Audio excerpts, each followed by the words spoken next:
Hello everyone. So today we will be starting with a new topic, that is standard electrode potential. So let's start. Standard electrode potential क्या होता है? I believe आपको पहली वाली videos देख करके electrode potential समझ में आ गया होगा. So आज हम पढ़ेंगे standard. So एक word add हो गया है electrode potential के आगे, that is standard electrode potential. So what does that mean? देखो क्या होता है, potential difference डेवलप हो गया. अब the potential difference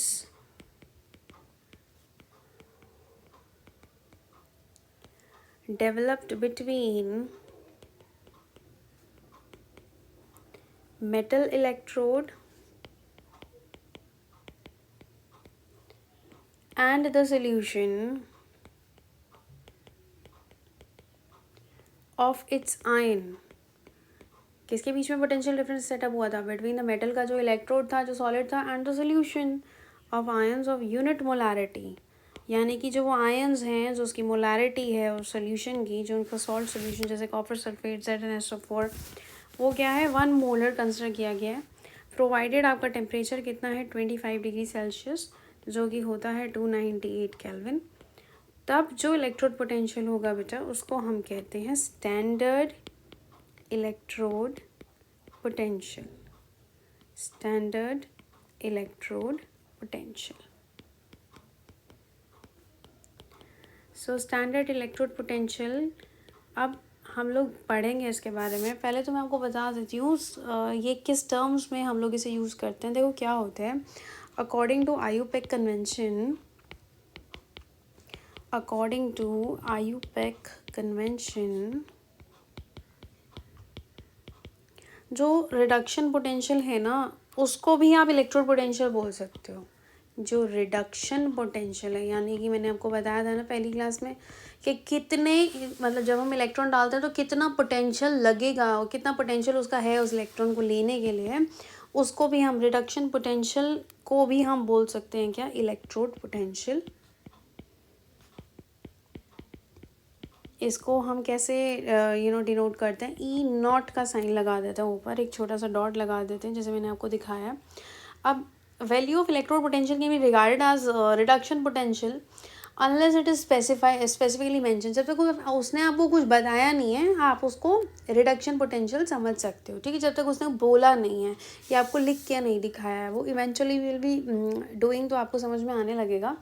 देखो, स्टैंडर्ड रिडक्शन पोटेंशियल मीन्स जो स्टैंडर्ड आपका रिडक्शन पोटेंशियल है, standard reduction potential of N electrode means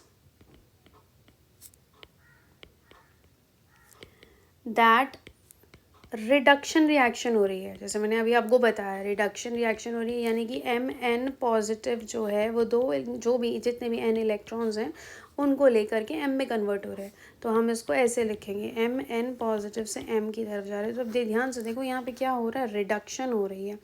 Mn positive से किसकी तरफ मूव करें, M की तरफ मूव करें, ठीक है. अब अगर इस रिएक्शन का रिवर्स हो, यानी कि अगर मैं इस रिएक्शन को ऐसे लिखूं कि M से M N पॉजिटिव बन गया और एक इलेक्ट्रॉन बाहर हो गया, तो ये क्या है, ये ऑक्सीडेशन है ना. तो जो भी इसका वैल्यू, सपोज x लिख लीजिए, इसका वैल्यू कि सपोज x कोई भी वैल्यू है, तो अब मैं इसको कैसे लिखूंगी, ऐसे करके, क्योंकि यहाँ पे देखो M से क्या हो रहा है, Mn पॉजिटिव, से ये प्रोसेस क्या है, ऑक्सीडेशन का प्रोसेस है.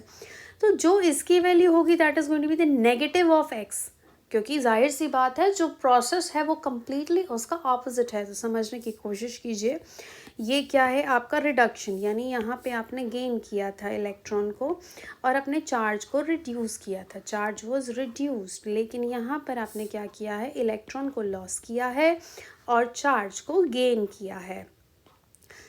वीडियो को पॉज करके प्लीज़ ध्यान से एक बार समझने की कोशिश करो. Listen to my voice very carefully what I am saying.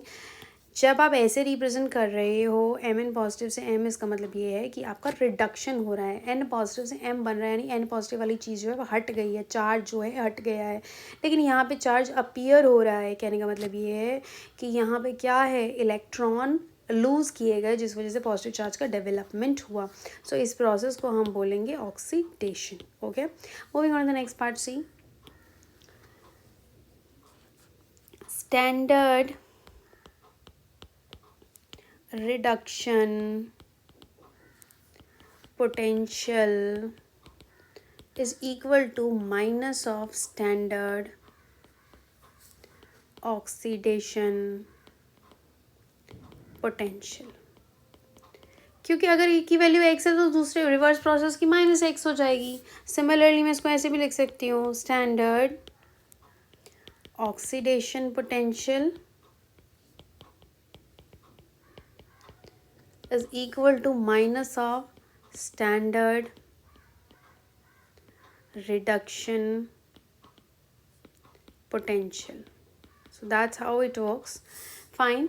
Now in the next class we'll be starting about the reference electrode, जिसे हम एज अ रेफरेंस रखेंगे और उससे हमें पता चलेगा कि ये इलेक्ट्रॉन को लूज करेगा या फिर गेन करेगा, यानी कौन एनोड बनेगा कौन कैथोड बनेगा और किसकी रिस्पेक्ट में बनेगा. So till then, take care of yourself. Thanks for watching my video.